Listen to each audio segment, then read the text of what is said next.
Hey everybody, Jonathan Bailor coming back at you with another SANE show. Very excited about today's show as it will be a high energy show. Higher energy than usual because we have a energy expert with us. He is none other than the world famous Yuri Elkaim. Yuri, welcome to the show, brother.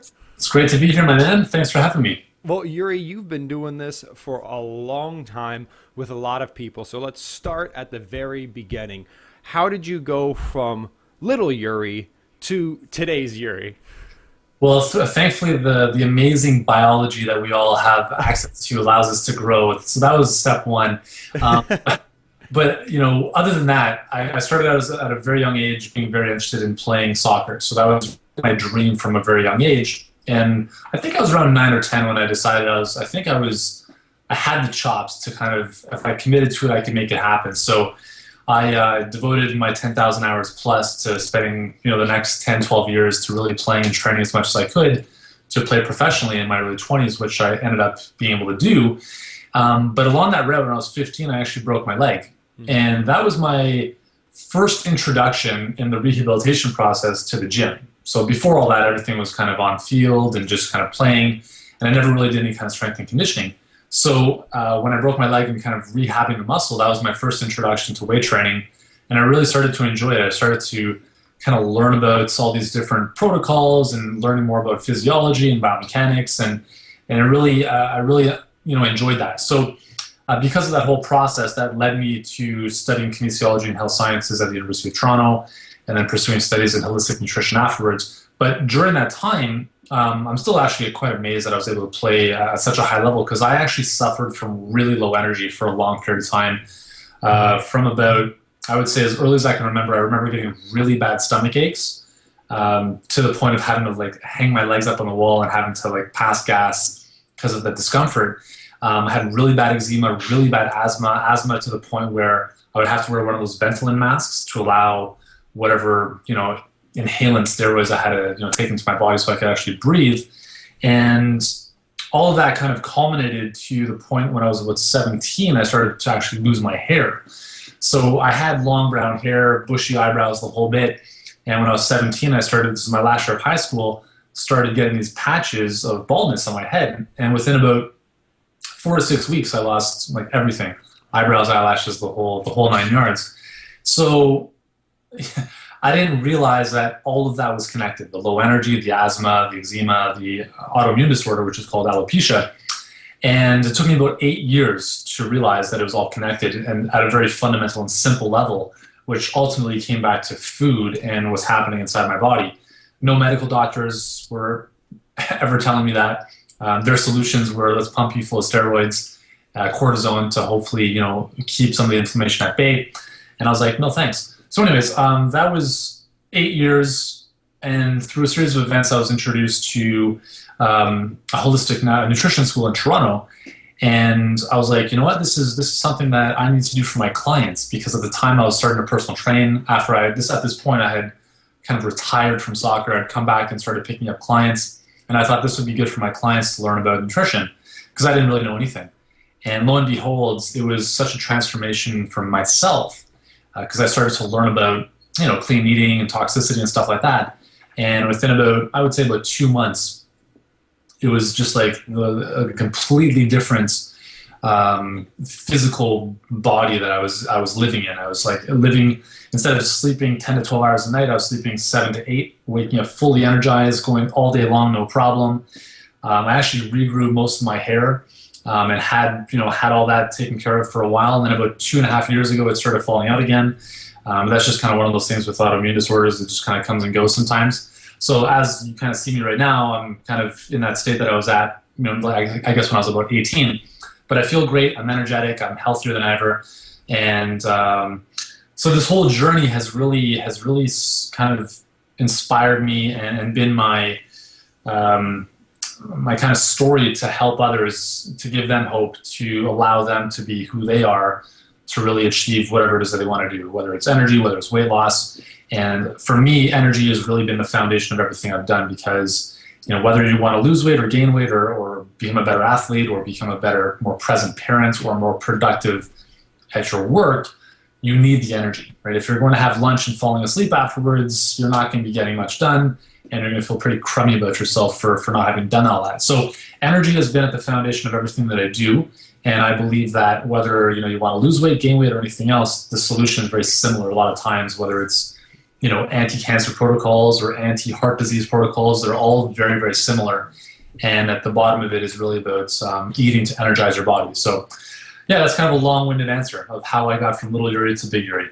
Well, it's an excellent answer, and energy is certainly a hot topic nowadays. I don't have the statistics in front of me, but the energy drink market has gone from non-existent to I got to a million, a multi-billion-dollar industry. Actually, just the other day, I was driving in my car, and I noticed a advertisement outside of a gas station, which was Rockstar Energy, 2 for $4, as if that was like a bargain. And I just got to think to myself, at the end of the day, an energy drink is a soda with a lot more caffeine and some other synthetic stuff in it, and they're selling it as a deal for $2 a can. I'm like, wow, that is a huge profit center. So when you talk about energy, I'm imagining you're not talking about 5-hour energy or caffeine-based energy. What kind of energy are you talking about? So it's funny you mention that, because when I was in Phoenix, this is 2 years ago, and I went for a run early in the morning before it got really hot. This is in August, and I ran out to ASU, and as I was coming back, I was like, okay, I think I'm going to walk back because I'm not sweating at all.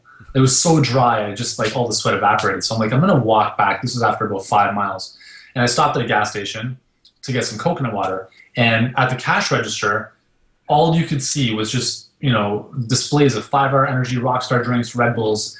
And I was like, this is insane. And then I looked across the street, and it was the main campus of the university. And it kind of I was like, no kidding. Students are relying on this stuff to study and to have focus. When it's a Band-Aid. It's a short-term fix. And in the long run, it's as we know, it's just a disaster waiting to happen. So when I talk about energy, I really talk about a couple different things. It's really about kind of healing or kind of energizing your body through fundamental things like moving away from stimulants, right? So I get people to think about energy through tranquility as opposed to energy through stimulation. And it's kind of an interesting thing to talk about or think about, because when we look at even forms of exercise, so I played professional soccer and competed and trained at a very high level for a long period of time, but even the top level athletes, they can't last past about 35. It's very rare if they do.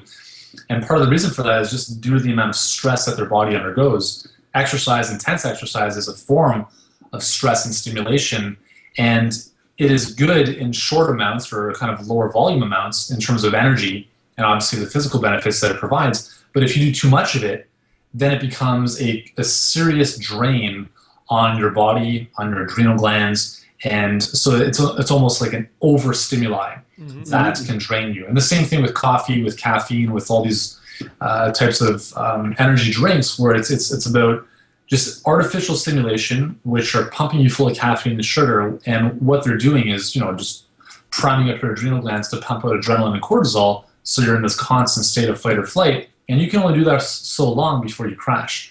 So I like to get people to think about what are some things we can do to get kind of both perspectives of, yes, movement, for instance, exercise is a great way to energize your body, but you have to balance that out with things that are a little bit more zen. So yoga, meditation. For me, one of the best things I can do on a daily basis is mid-afternoon when I'm kind of just going through my stuff, if I'm working, is I'll just stop and I'll go sit on the couch and meditate for 5 minutes. And by meditate, I basically mean close my eyes and breathe and try to clear my mind. And it's such a weird thing to think about, how would that possibly energize us? And the reality is that when we have a cluttered mind, we also have a lowered kind of natural vitality. So if there's too much going on in your mind, it just naturally saps your energy. And so when you can just kind of sit in silence and clear your mind and breathe, it helps to clear some of that away. You come back, you feel refreshed. You come back, you feel energized. It's a very simple thing that anybody can do kind of midday at work. From a food perspective, we're really looking at foods that provide fundamental qualities. So these are foods predominantly on the plant-based spectrum that provide a lot of alkaline properties. And essentially what that means is they provide a lot of minerals like calcium, potassium, magnesium, once they're kind of metabolized in the body, they actually allow your bloodstream to stay in its natural alkaline environment. So I don't want to, hopefully that's not too technical for everyone watching or listening, but essentially your blood needs to be slightly alkaline. And the reason that's important is because in that state, your red blood cells, which carry oxygen, are able to move around your body and deliver that oxygen. But if you eat a lot of foods like sugar, a lot of animal products, dairy, processed grains, caffeine, those are all acid-forming foods that change the environment in your blood so that the red blood cells no longer are able to really move around as freely as they would, for instance, if you're driving on the highway at 2 in the morning as opposed to during rush hour. So we're eating in a state, for the most part, that is causing our blood to look like rush hour traffic on the highway. And as a result, a lot of people are suffering from low energy simply because they're not getting oxygen to their cells in an efficient manner. So what's cool about this is that you don't need stimulants like caffeine or sugar. You can really clean up your diet very simply and very quickly by adding in, for instance, more vegetables, more non-sweet fruit like berries, apples, pears, and really enjoying the benefits of that in terms of what they do from a kind of a blood level and allowing you to really feel energized. And that's really the foundation of energy. If you understand that your cells require oxygen and glucose to produce energy, and if your cells don't get the oxygen, they're not going to be able to produce the energy in an efficient manner. They're going to switch pathways and do other things. So that's kind of the foundation. That's really the foundation to, it sounds oversimplistic when you just say eat more vegetables and fruit, but that really is how simple it is and how profound it can be. Yuri, I think you hit the nail on the head, because there's two things, at least I took away from what you just said. One is there's a very much underappreciated role of your brain and your mental state in energy. And I know I can empathize with that. And before I move on, the second thing you talked about was obviously lots and abundance of non-starchy vegetables and lower sugar fruits, like berries, for example. The foundation of a sane lifestyle are green smoothies. And I know that you're a big fan of green smoothies as well. And that transcends energy, beyond the calories they're providing. It's doing a lot more. But I want to circle back to the mental aspect, because I think that's really underappreciated. And I know, and I'm curious to get your thoughts on, I've had the following experience very frequently in my life. So I get a lot of sleep, but what I have to do that day, I'm not really passionate about. And that day, even though I got a lot of sleep, even though my diet is as clean as it always is, I don't seem to have a lot of energy. Fast forward, maybe I got 4 hours of sleep night prior, but what I have to do that day, I'm super excited about and I'm super passionate about. And somehow I am just overflowing with energy. How much does being passionate about what you've got going on in your life have to do with your energy levels, and why does it impact your energy levels? That's a great question. I think it's so important, because even if you have everything else dialed in, if you hate what you do in terms of your vocation, or if you don't look forward to getting up in the morning, then it doesn't really matter. You're going to be in a depressed state. I once dated a girl who suffered from psychotic depression, which means that she actually slept with a knife under her bed, just because she had those thoughts. And, having seen what someone with depression goes through, and she was relatively healthy otherwise, so there's a lot of things, I think, where, having a really mission-based life, whether it's, passionate about what you do for work or as a parent or whatever else, is hugely important. And I think part of that has to do with, motivation too. A lot of people feel like they have a lack of motivation, but the reality is, and this is something I've realized, that a lack of motivation is simply a lack of clarity as to what it is you should be doing, as opposed to everything else that's on your to-do list. So again, this comes back to mental clutter, is when you're overwhelmed, you don't have clarity on what you should be doing. And if you're overwhelmed, your mind is cluttered. And if your mind is cluttered, again, it saps your energy. But when as you said, if you wake up in the morning and you know exactly what you want to do, it's something you're passionate about, you have that clarity and that single-minded focus that revs up your motivation, you're passionate about doing it, and kind of supersedes everything else. Like, even if you had less sleep, or maybe you didn't eat as well, or even if you did, that can drive you to great lengths. And I think when you balance that out with good quality sleep and a healthy diet and everything else, you become unstoppable. And I think it's so important to remember that, because we've probably both dealt with a lot of people who've wanted to transform their lives, their weight, their energy, whatever else, but they hate their job, or they're stuck in a relationship that just sucks the life out of them. Those are really important things to address because we're holistic beings. There are different elements of our lives, just outside of just food, and those need to be attended to. That holistic word is so important here because, Yuri, if we don't recognize that, and I've experienced this with many people, that they'll do the non-starchy vegetables, they'll keep their protein sources only from nutrient dense places, so they're not overburdening themselves with low quality proteins. They'll get rid of the refined grains, they'll improve their sleep, but they won't necessarily see the results they want to see because of some external, let's call it more emotional, motivational factors. And then they say, well, forget this, these dietary interventions don't actually work. I'm just going to go back to what I was doing before. Whereas in reality, it's sort of the dietary is necessary but not sufficient. And similarly, if you just quit your job but still eat like garbage, that's not going to get you there. You need to do both. Yeah. And that's why I'm going to start a revolution or a movement against retirement, because I firmly believe that retirement is killing people prematurely, for the most part, because people are perhaps in jobs, or maybe they don't love their job, but maybe it's something that they look forward to going to because of the social aspects, or there's some type of stimulation there.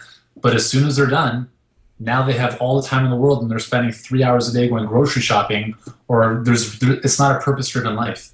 And, I really do believe that it's the things that we can't measure that are the most powerful things, right? Gravity, we can't necessarily measure it. Well, I guess we can to some degree, but we don't see it.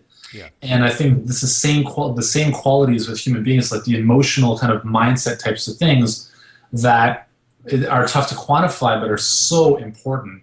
I think, like, even as healthy as your diet is, like, I think those are probably even more powerful. There's many stories of individuals who have had great purpose. I know some, for example, when working to end apartheid in Africa, where once they did, they were depressed. They were just like, well, we ended apartheid, but now we're just depressed and not motivated, because it's like, well, what the heck else do we have to do? So I think that's where the old saying, the journey is the important part, and continuing to stay on that journey, have that purpose, have a reason to get up in the morning in conjunction with getting those other dietary goals in place. Sounds like it's really important for lasting energy. Absolutely. It's critical. I mean, we serve a lot of, I guess within my business, our core demographic seems to be predominantly women between 45 and 65. And we even have a lot of people that are older than that.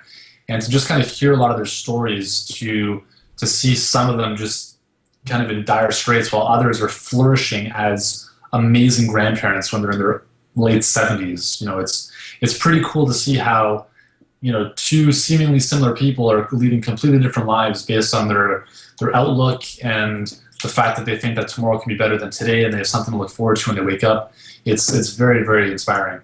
Well, Yuri, I know our viewers and listeners are going to be itching for a concrete way to increase their energy levels in a more methodological approach to doing this. And I know you've got some exciting stuff coming up. So can you tell us about your new book and what we can hope to learn about energy in that? Yeah, for sure. So the book is called The All-Day Energy Diets. And it's really a culmination of my experience over 14 years in this space. And we've helped over 500,000 people with very similar protocols and plans that I discussed in the book. But specifically, the book deals with 7 obstacles that are standing in everybody's way, in some way, shape, or form, from the energy and vitality that they deserve. And really, the book is a weapon against mediocrity. And I'm on a mission to abolish mediocrity as a word in people's vocabulary. I think there's so many people who have just settled for a life in third gear. We see people walk down the street with their head just kind of glued into their iPhone. They don't even socialize anymore. I just think that we're just not even living to our full potential. And this book is simply a tool to help kind of invigorate or recharge the human body from a health standpoint, as well as a mindset and outlook standpoint, to really give them that charge to live an amazing life. So they can be that super parent or that super grandparent that they want to be. They can be more present with their kids. They can take their kids out to soccer practice, whether it's early Saturday morning or late after work. They have the energy to do the things that they want to do. If they're an entrepreneur or somebody in a particular business, they're able to be productive and get more done because they have the mental clarity and the energy and the health to do all that. So in the book, we describe, from a health perspective, 7 obstacles that we help the reader overcome. We also give them a 7-day energy reset, which is a 7-day plan that we've, over the last couple of years, have tested with tens of thousands of clients to, again, against all odds, dramatically improve people's energy in the space of less than 7 days. And the whole promise of the book is you'll double your energy in 7 days. And it sounds like a big promise and almost too good to be true, but it's almost predictable. It's almost algorithmic. And that's what we show people how to do throughout this book. And my promise is that if you're a human being from planet Earth, if you take one or any of the 7 elements that we talk about in the book, it will make a tremendous difference in your life. Beautiful, Yuri. Well, that sounds incredibly exciting. And what was the name of the book again? The All-Day Energy Diets. Beautiful. And where can viewers and listeners go to stay current on all things Yuri Elkaim? Well, they can go to 2 places. They can go over to the alldayenergydiet.com, or they can go to my blog, which is urielkaim.com, and they can stay up to date with all my shenanigans and good stuff. Yuri, well, thank you so much for joining us today. Certainly a noble mission, and I so appreciate the tens of thousands, if not hundreds of thousands of people you've helped over the years, and for sharing your time and insight with us today. It's been a pleasure, Jonathan. Thanks for having me. Thank you again, and listeners and viewers, I hope you enjoyed today's show as much as I did. Our wonderful guest today is, again, Yuri Elkaim. Check him out. Check out his new book. And remember, this week and every week after, eat smarter, exercise smarter, and live better. Chat with you soon.